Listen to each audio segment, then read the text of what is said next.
What's going on, guys? I'm YST and welcome to another Raid Shadow Legends video. And today we're going to be speaking about a Dwarven champion who actually came out as a fusion around 3 years ago at this point, and I've always been a secret fan for the combination of debuffs that he brings to the table for progressing players. And it's none other than Nari the Lucky himself. Like, how can he not like this dude? Look at him. Well, saying that, it's actually one of the reasons why I'm making this video, because I recently came across his ratings in-game with over 311 at this point, and he's averaging around a 1.5 to a 1.7, which I just don't think is a good representation of what he's bringing to the table, especially with the scarcity value of the A2 and trying to find that skill for a single champ. Do I feel like he's the greatest champion in the game? Absolutely not, but I also don't feel like he deserves this, which hopefully we can demonstrate in today's video. But before we get into that, how is your guys' fusion going? Is it all on track? Did you go for that extra summon rush to make the fusion a little bit easier?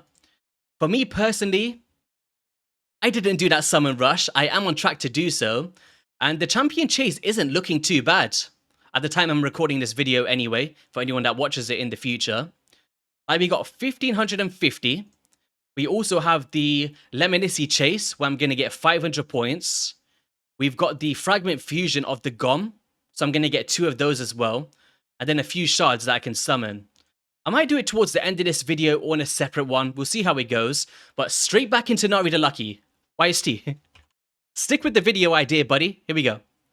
Oh, why is Elenaru? Wait, does she want to be a dwarf? Wherever she wants to be. There we go. So okay, what's he bringing to the table?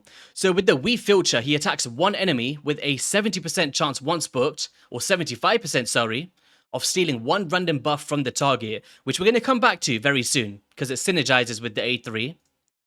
We also have the Rainbow of Woe, which attacks all enemies with a 100% chance of placing a 50% decreased accuracy and decreased resistance debuff for 2 turns. Now, just before we break that down, I just want to put it into context here of how hard this is to find in a single skill. Like, this account is now 6 years old, and if we just go decrease accuracy, decrease resistance, he's the only one on my account that can bring both of these skills for a single champion. Now, why is this important to note?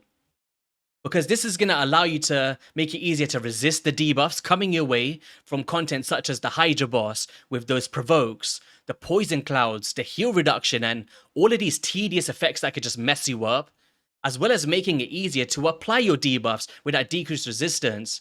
So I feel like it just drops down those thresholds required to resist and place debuffs, which I think is very valuable for a progressing player struggling to reach those stat thresholds, right? For those 2 different things. So yeah, I'm a massive fan of this A2, and just outside of Hydra, let's just say it's Doom Tower progression or whatever that may be, it's just a nice way to fit into many of your teams out there. We've also got the Irresistible Wealth, where it's an AoE attack with a 100% chance of applying a provoked debuff for control, as well as a counterattack buff on this champion for 2 turns. Now, the counterattack is good because it's going to allow you to lead in more frequently with the A1 to steal these buffs from these buff-heavy champions, right? It's like, nope, give me that one, and it just makes these enemies think twice about attacking your Nari the Lucky. Also can make for a good mischief tank with the most buffs in your team, if it's kind of like the extra one, right? Now, the one downside of this ability, it is on a 4-turn cooldown, and I think that's probably what's leading to a lot of these reviews. Like, would I love to see this come down to a 3-turn? Of course, Raider, let's make it happen. But as it stands, let's discuss how we can kind of alter this with gear and masteries to try and cycle this more frequently.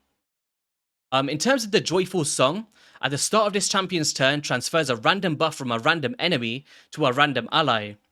And this can be like the increased attack from the Head of Wrath, or in wave-based content, taking those shields, those ally protection, those offensive buffs, like increased defense. And just over time, you're just able to just take these things off these champions. And it's a lot of fun, right? That's what Raid's about. Let's have some fun with some champions. And he definitely fits that. Now, to kind of reach those accuracy thresholds, this champion's accuracy is increased by 5 with each buff on each ally. And it's just a great way to scale it in a buff-heavy team for your allies. So yeah, overall he's bringing crowd control universally, whether that be the Head of Decay in the Hydra boss, the classic arena if you're controlling enemies, or perhaps the wave-based content in the Doom Tower or the Cursed City. This is just going to be a nice little slot in, especially with the faction limitations on some of the stages. Let's just say you don't have a provoker, and it's like the dwarves are up, right? He's just a nice provoker to fit in and just keep control of those enemies. And then you're manipulating the stats, placing debuffs easier and resisting debuffs with less stats, and just stealing buffs around the boards. Now, in regards to the build that I love using in my personal time is Relentless, but it's not to say it's the only one you can consider. We're going to break down all the different options here. So what's Relentless bringing to the table? So you're getting that 18% chance to grant an extra turn, consecutive chances reduced by 45%. Now, throughout a fight, like we've seen with that 4-turn cooldown, as he's taking these extra turns, it allows you to lead into this provoke more consistently so you can control the Head of Decay, control these enemies upon each wave, even on that 4-turn cooldown. Granted, it is an RNG with the chance at 18%. Now, if you do just want to come back round to that A3 more frequently once again, you could consider a farming gear such as Reflex, because Relentless is kind of tied to the tournaments and placing higher in the brackets.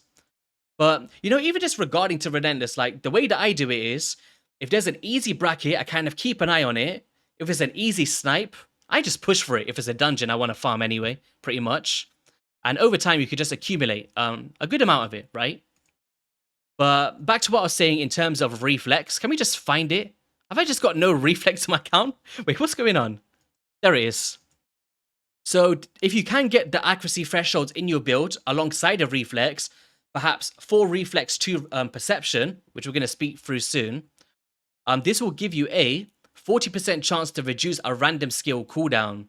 And this is once again going to allow you to get round to that A3 more frequently without adding to the turn counts of the Hydra boss.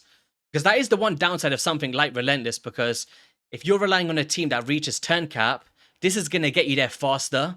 Therefore, your damage might become a little bit less. But for more other PvE content, I do like Relentless for stuff like waves personally, but still very effective in the Hydra boss for progression.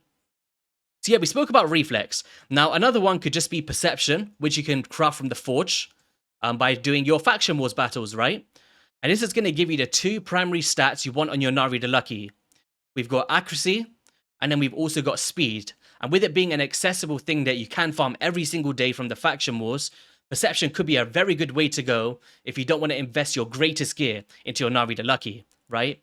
And you just want it for some niche teams out there, right? Any other ones that I could consider? I would say something like Feral. I was having a little look at and thinking, do you know what? If you're focusing more on PvP, but also a gear set I could carry into other areas, I don't think you can go wrong with something like Feral, because we do have with that 9-set bonus, I don't have to move myself out of the way. We're getting accuracy and speed across the board, so even if you don't want it in your primary ones, you could have that variable set for your accessories, just for some extra accuracy and speed. Same thing for something like Pinpoint. But you're also getting stuff like block debuffs on the wearer, a chance to prevent the polymorph blessing from applying those debuffs in PvP, as well as allies dealing 5% more damage per each debuff placed by the wearer. Now, he's actually applying 3 debuffs. We've got the Provoke, which is, of course, only on the Head of Decay and Hydra. But he's also bringing 2 extra debuffs here. So that 9-piece Feral may not be a bad choice, right? If you've got some lying around, just to get some more additional damage out throughout those Hydra battles. One last thing that you could consider is stuff like Cursed and Provoke. He is an AoE champion, right? With 2 of his abilities, which is going to give you a greater chance of applying these through these gear sets. So if we just bring up one of them here. So we've got the... Man, I'm so bad at this all the time. And it's so hot in this room. I was actually looking at my fan. It tells me the degrees Celsius. I am sweating. It is 32 degrees in here with my PC. It just gives off so much heat. And it's just flying around the room like a fly. But that's my problem, not your guys anyway. So yeah, stun sets. So this is going to give you a chance to apply the stun debuff. So stuff like waves for extra control. But, you know, with stuff like the Provoke one, let's just say you can't cycle round to that A3 more frequently. It's going to give you a chance to apply it on the A2 and the A1, as well as that counterattack, because if he's hit by the Head of Decay, he's going to lead through, have another chance to place Provoke. So I feel like Provoke could be a very nice way to just, as a backup, if you can't cycle round to that A3 on time, right? which is definitely a thing if you don't have a lot of turn meter control, decreased speed, and all of the key effects to slow down those Hydra heads and push you faster, right? So yeah, we did kind of discuss all of the different builds that I would recommend personally. I would say kind of deep dive into what's best for your account. Are you focusing on PvP? I'd probably go something like Feral or Pinpoint. If you're going for the Hydra boss, something like Provoke or Relentless or Reflex, or just Perception if you're trying to reach those staff thresholds. In regards to the kind of substats that I like on my account personally, I like a bit of crit rate in there because he does deal some average damage. It's nothing out of this world and definitely not necessary. But if you just want to see a bit of extra damage throughout your waves, you could go with crit rate alongside your defense percent, right? That said, if you are just focusing on survivability, there is no problems in just going in something like defense percent or HP percent with some equal values here. Probably leading more to the defense here and HP in your accessories. Is kind of the direction I took anyway. So as you see here, we can kind of bump this up a notch, get some more accuracy, get some more crit damage potentially. But that's basically the ways that I had prior as well, if that's what you're looking for. But yeah, I'm going crit rate. I've gone defense percent on that chest plate, trying to get that HP percent with the Ascension over time. Didn't want to go over crazy with stats today. I'm trying to keep it a little bit relatable here. We do have speed on the boots with an Ascension, just trying to, so we can showcase a bit of outlapping the abilities throughout the runs. We've gone accuracy on the banner, definitely a priority, because we need really high thresholds for stuff like the Nightmare Hydra or the Brutal, for instance. And also in PvP against these high resistance targets. I have gone HP here, but you could go crit damage to kind of coincide with your crit rate gauntlet, if that's something you want to do. I just like the survivability here. And then HP on the ring. So the way that I've kind of gone is kind of focusing on my defense and stuff throughout my main stats on the core. And then going for the HP throughout my substats and main stats for my accessories. Because we do want a blend of the both. You don't want to have no HP and just high defense, pretty much. In terms of relics, I didn't want to invest my greatest one onto him. And I've just gone with the Molten Death Bell, which actually looking through it, I feel like has a lot of value. Because we do get accuracy, right? This is something we're looking for on our Nari The Lucky. But also the wearer's turn meter increases by 10% when applying crowd control effects. So as you see, he is an AoE provoker. So throughout these waves, you're going to be getting these 10% turn meter boost, which is just going to be nice because it occurs once per turn. And we've also got the wearer gains 10% turn meter after taking an extra turn, which hopefully synergizes with the Relentless. I'm not sure how that interacts, if it happens with gear sets or just skills. Let me know in the comment section below. It's actually something I'm not fully aware of in terms of that. But I just felt like this charm could put some value in with that Relentless there. So okay, let's go with the Masteries now. So I've actually gone the offensive tree heading down to the War Master. And then I've gone the support tree heading down to the Lure of Steel. We've gotten the Cycle of Magic to kind of cycle that A3 more frequently if this procs. As well as the Master Hexer to extend the value of the debuffs of the A2 ability. If I was to go anything else after this, I've not fully maxed the Masteries. I'd probably go into Lasting Gifts to extend the value of that counterattack. Because especially in something like a Relentless build, you may be losing your counterattack through those extra turns. And just having a chance to extend that to a 3-turn duration, I feel like could have some really good value in stuff like the Hydra boss, right? If you want to counterattack and steal some buffs back from these heads that's attacking you. That said, we could probably go for something like Life Drinker if you're banking on some heals, but we're going to be pairing him with Leech Champions and AoE healers, so I'm not really banking on this as much, personally. And putting a lot more value into Arcane Celerity to have a chance of the debuff, giving us a turn meter boost upon expiring.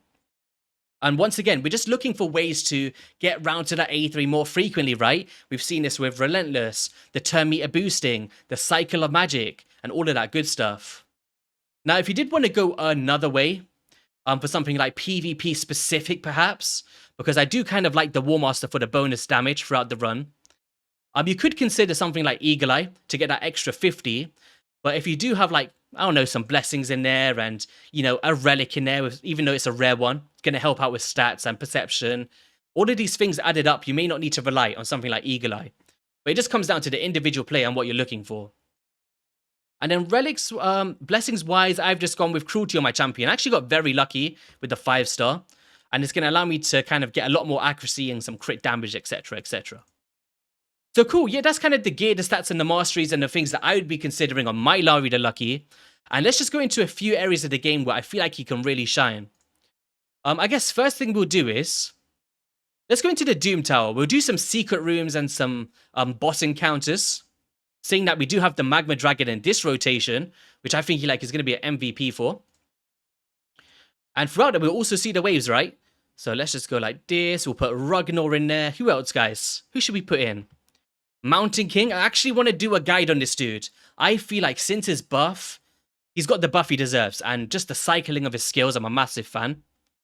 Nari the Lucky, of course, we're going to be provoking to control the Magma Dragon, as well as decreased accuracy, so we don't have to worry about getting all of these debuffs from the boss. And then we'll just go with someone like a Newt, just to speed it up. We don't want to spend all day in here. Yeah, let's just do that. Why not? Shall we do a super rate? Why not, right? It's not a boss that I'm going to always farm. There's always like other ones I like to farm, like the Griffin or all of that good stuff. But yeah, as you're progressing, if you're just looking for a provoker / decreased accuracy option, it could be very good for your team. And here we go. Extra turns, leading in with the A1s here. Stay hydrated, guys. I know I said it in the other video, but we're saying it again. Look at the extra turns in this dude. Actually, the buffs here is actually very good. So there we go. We stole one of the continuous heals and put it onto our Newts. How cool is that every single turn? And this is why we want the Relentless, right? Because the more turns we take, the more buffs we can steal, and the more protected our allies can become. There's the provoke again.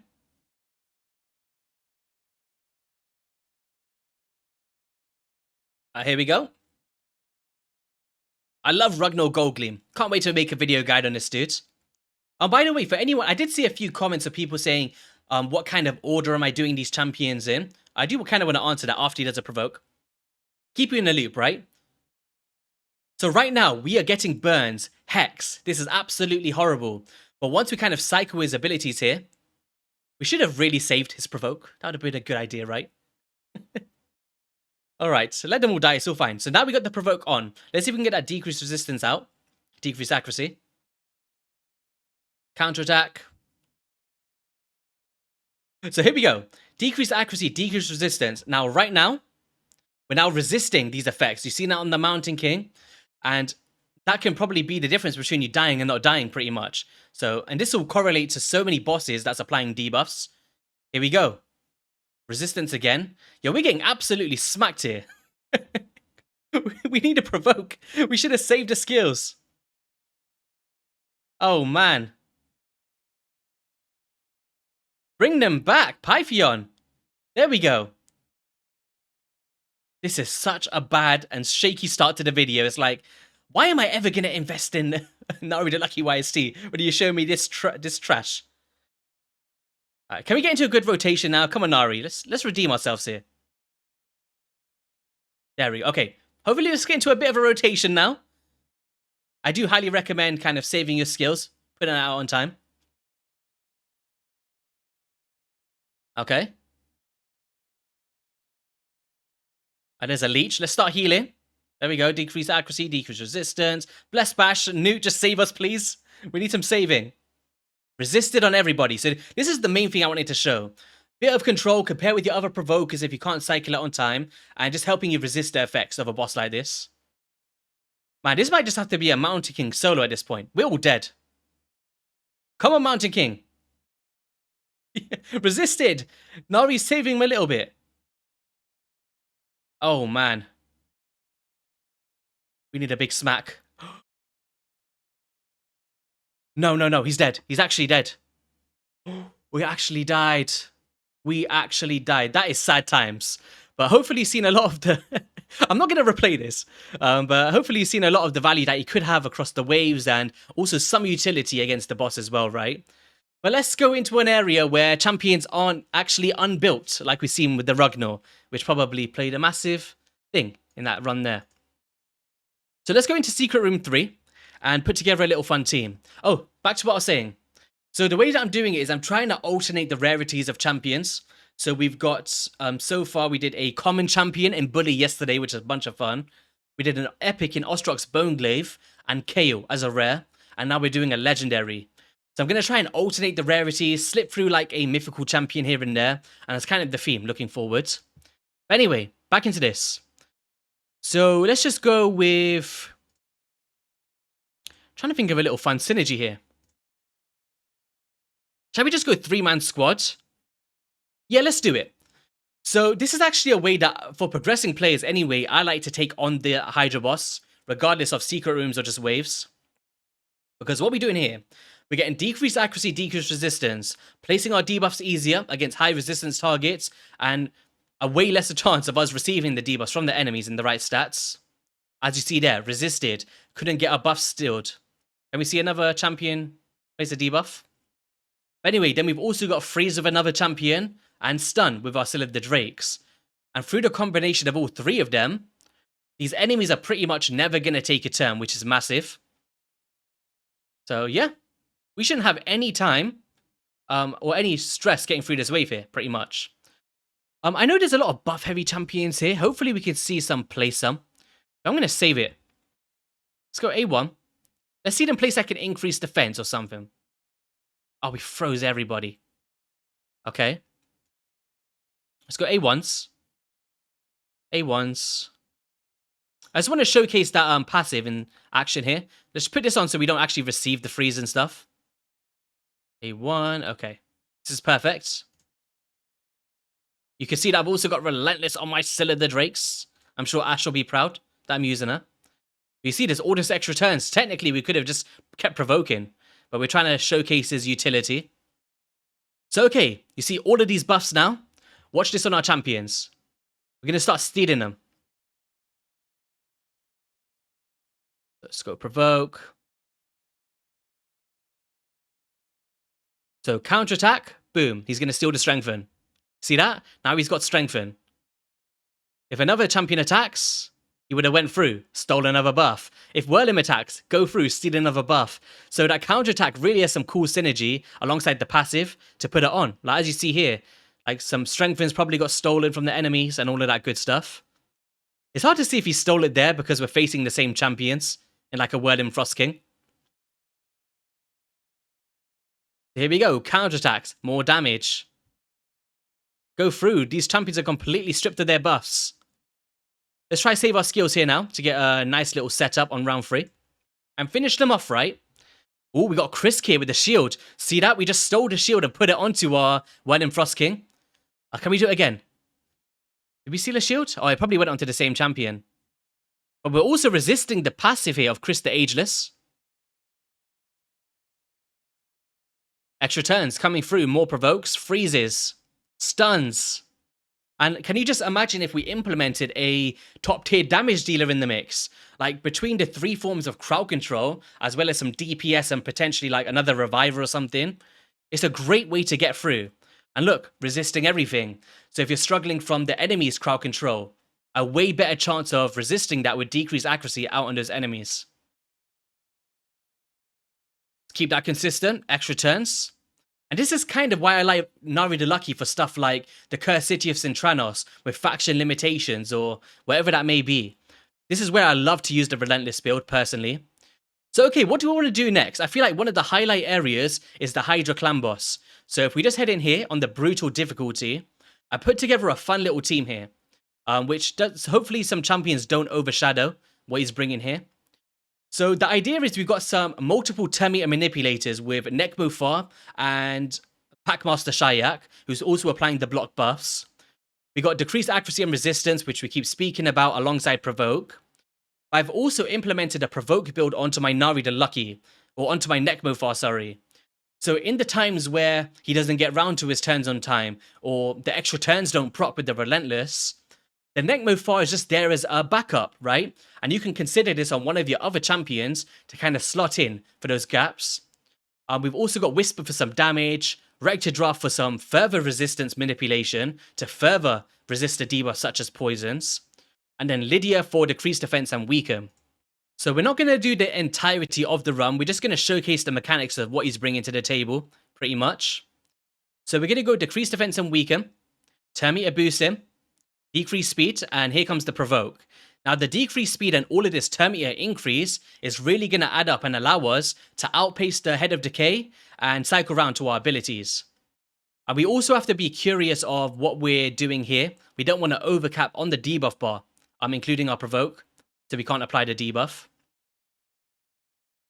So, okay, we do have Hex out on the head of Decay here, or Mischief, sorry. So what we could do is start focusing here. And if we can kill him on time, so boom, boom, we can actually drop down the turn meter. But there's the provoke again. We didn't even need it. We probably got a mastery proc there. But I'd still be working on this one, right? Try and drop down this turn meter so you've got more time with your Nari the Lucky to cycle your abilities.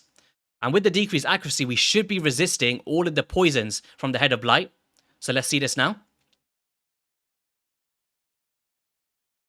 So boom, we're just going to keep focusing on that head. Why not?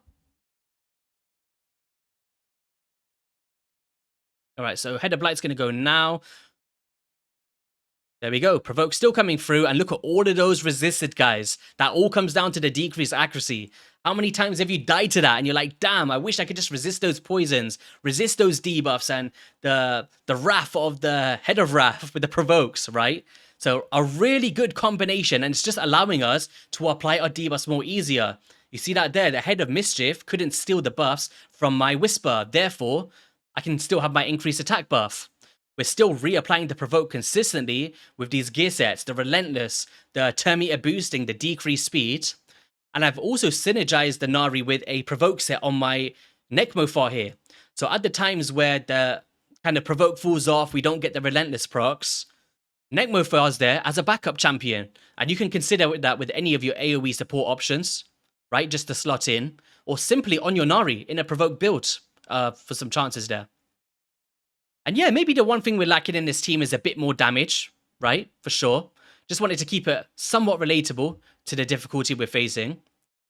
And yeah, it's just kind of the key components to a team that really works out. I'd probably like to have a shield in here. That would be nice. You see that there? The provoke came out from the... Oh, we would have got it anyway with Nari, honestly. But we did have the backup from the Necmofar there. And now, we're just going to come through, take out the heads that's annoying us the most. And we've got the Rector Draft to counter the Head of Torment with our Perfect Veil buff here. We are going to have pockets of the fears, unfortunately. Usually I'd like to use someone like a Pharaoh or a Inquisitor Shamail, if you have those champions. But you know, the revival, the resistance manipulation, I felt like Rector Draft has a really good synergy with Nari the Lucky. Just to give you a greater chance here. Oh, we're actually going to come through and get a true fear. That's not nice. That's not nice. I kind of want the Head of Wrath to come through so we could showcase the... Actually, I think I screenshotted one. I'll put it over now while I'm speaking. There was actually a time where the increased attack was on Wrath. We stole the buff and actually put it to one of my other champions. And that just puts us in a good situation not to get smacked up by that dude, right? Pretty much.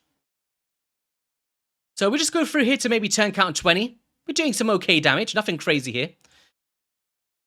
All right, so boom, we're going to come through the extra turn. Absolutely smack a Whisper here with the A1. Almost 1 million damage. And yeah, you can imagine if you've got a Thor here in replacement of Whisper, you'll be dropping down these Hydra heads even more frequently. Maybe someone like a Tholin, whatever that may be. And yeah, even if you're someone that likes to manual Hydra throughout your progression, just to get the most optimal value, just save your skill cooldowns in moments like this, when the heads are decapitated, anticipating the Head of Decay coming back out so you can re-provoke and keep control. Because the last thing you want is a non-provoked head where he gets all the cleanses and all of your setup gets destroyed. So yeah, this is kind of what you can do in the Hydra boss, I guess. Not really much more to showcase here. He just fits into many of your maybe second or third Hydra teams and just puts in the work, right? Pretty much. And it is one of the reasons why I use champions. Let's just get out of here. We'll end battle for now. Go with the free regroup. So he did 2 million damage. So over time, you can imagine he's going to contribute a potential like what? Maybe 10 to 15 million damage in a nice team. Which I think is pretty nice, right? I feel like, do we just quick battle this one? Ah, man. Do you know what? I'll do it for you guys. I'll do it for you guys. Do you actually get into the times where I actually need to do real teams for my clan and I don't have my quick battles? But we'll just do this one. It's fine. It might not go the whole way. That's fine. Oh, it is going the whole way. Damn it. Wow, okay. Maybe something happened throughout the run, like, I don't know, people wasn't, provoking on time, or maybe someone died at some point with Head of Wrath, who knows. But he did do around 12 million damage. Not bad for a 156 million damage team. Not bad at all. I like that. Nice. We got to turn limit on Brutal with that team. Honestly, I built it for hard. But we was doing Brutal and it still worked. Okay, that's nice. But let's discard that result. We're not going to put him into any other teams. There's not really a need for it. We've seen what he's bringing to the table, right? So cool. Let's just go into some other areas of the game now. So we did also have the faction wars. I think we'll do that at the end. And let's just go into the arena. I feel like this will be a real fun time to see him in action. Ooh, Odin. This could be real fun. Okay. Because Odin actually puts up a block damage buff every, was it 5 turns or 10 turns? So if we could take enough turns here, he's going to proc that passive, right? And look at that. What did we just steal? Did anyone see that? We just stole the Stone Skin buff. Of course, it is that 50-50 chance. It's not always going to happen. But at times where something like Stone Skin is active, you can take it from their champions. Something like unkillable buffs with a Skull Crown, block damage buffs. So Nari the Lucky can really fit into your tag team arena teams potentially, or your classic arena as you progress, for control, stealing buffs, and everything. It's just really cool, right? So now, boom, we got provoke on a few of them. We had some affinity disadvantages on the Duchess and the Sun Wukong. We're now going to go increase defense. We got a freeze on their DPS option. Crowd control. Look at this. Boom, go through. And the buff is about to proc any time now, I would assume. So now we can go decrease accuracy, decrease resistance. So there's the block damage. Okay. We go AoE. Let's go 1-time speed. I just want to see him steal a block damage. It's going to be so funny. Alright, so not now. Extra turn is fine. Come on, Sil, stop showing off.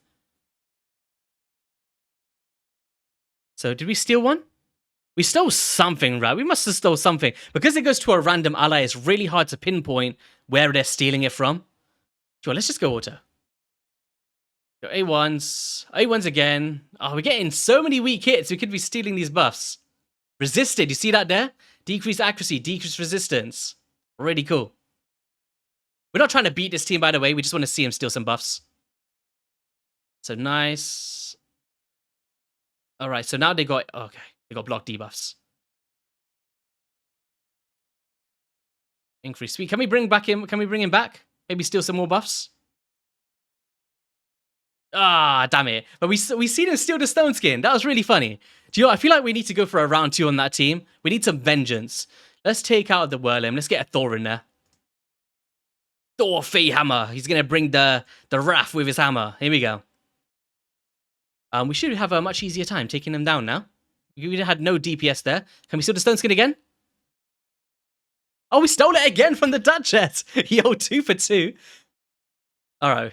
Okay, and we got an extra turn. Look at this setup, guys. Beautiful. And now we're going to go in with a boom. Sit down.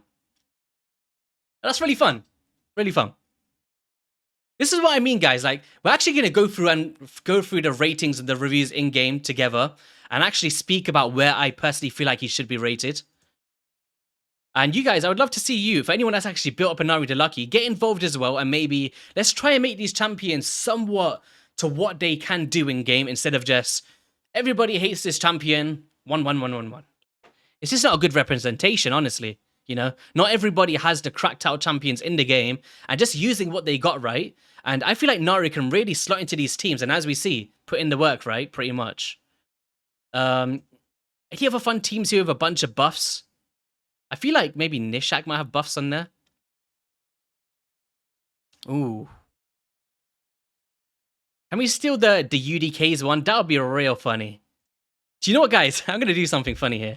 I hate Rotos in this game. I'm actually going to do a guide on him. He's got the worst gear on at the moment, but I just want to do some single target damage. This is a rare moment that we're actually seeing me use Rotos. And it's not because the champion's not good. He's amazing. I just don't like the dude. So yeah. Alright, so there's the provokes. Let's go through. Let's take out the Sun Wukong. Oh, ultimate definitely got sat down there. Boom. Somebody told me that my Chrono Cube relic could be really good on Rotos. But I'm not sure how it interacts with extra turns already built in a kit. Like, let's just say you go A2 into A3 into extra turn. Do you get the extra turn? Because you can't take another turn after that, right? I'm not sure. Man, what kind of gear is on this Roto? It's probably got nothing. Yeah, I think he's got no gear on. It's alright. Gosh. Alright, come on. Nari! Can we still do decreased speed? Alright, let's go A1. There's still some more buffs. That's what I want to see the most. Provoke. Oh! Doing more damage than Rotos. Steal a buff. Ah, he stole it from, did he steal it from somewhere? Is it redirecting to UDK? So he's only stealing buffs from UDKs? That's what's happening here? So Rotos does have some damage on him, I guess. Oh, we stole the buffs? Okay. Counterattack. Can you go through and steal the perfect veil? Ooh. It's so fun. This is what I mean, guys. He's just a fun dude, man. Alright. Alright, what else are we going to do here? A1s. Okay. Take aim out. Boom. Rotos has gear on. Hey, congratulations. 130. He almost did as much as my crappy Rotos here. 133,000. So with the crit rate, he is doing some decent damage. But for PvP, guys, we're looking for crowd control. You know, the manipulation of the stats with decreased accuracy, decreased resistance. Place your debuffs easier, resist their effects. And yeah, if you don't have a use for him in Classic Arena, consider him for tag team, right? Maybe it's just one of your control options there and buff stealer, I guess. The same kind of thing is going to kind of go into the Cursed City of Sintranos, of course. And let's see if we can get up a Faction Wars run. It's not open today, but as always, I prepare for you guys. So this here was actually on one of the boss stages. I think it was stage 7 of the hard mode. And I just wanted to show you the difference between having the debuffs and not. Because as we see here, we got True Fears on everybody, giving us that chance to lose our skills and putting them on cooldown pretty much. And yeah, you could just put yourself in a real bad rotation to beat this within a turn count of 100 turn limits. But once we actually get round to a turn, very soon,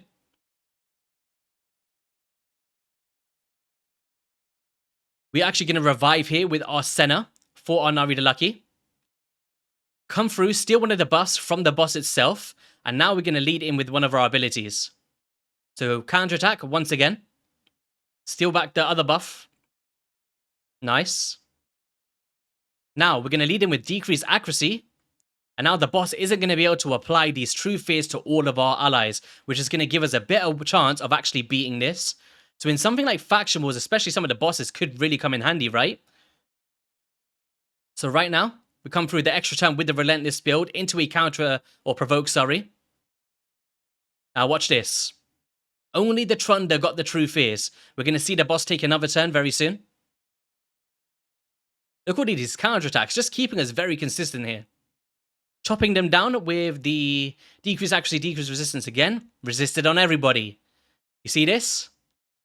So compared to how we was in such a bad situation at the start, we're now able to just come through and just control this boss a lot easier. And the side adds with the provokes, right? Boom, massive smack from Mountain King. Resisted on everybody. So if we just lead back here into some waves, you can also see it's going to correlate from the other stuff we showed earlier with the provokes on the waves, the stat manipulation and all of that good stuff, and going to carry you for pretty much all of the stages of Faction Wars. So a nice little slot in for some control and debuffs and stealing the buffs from the enemies.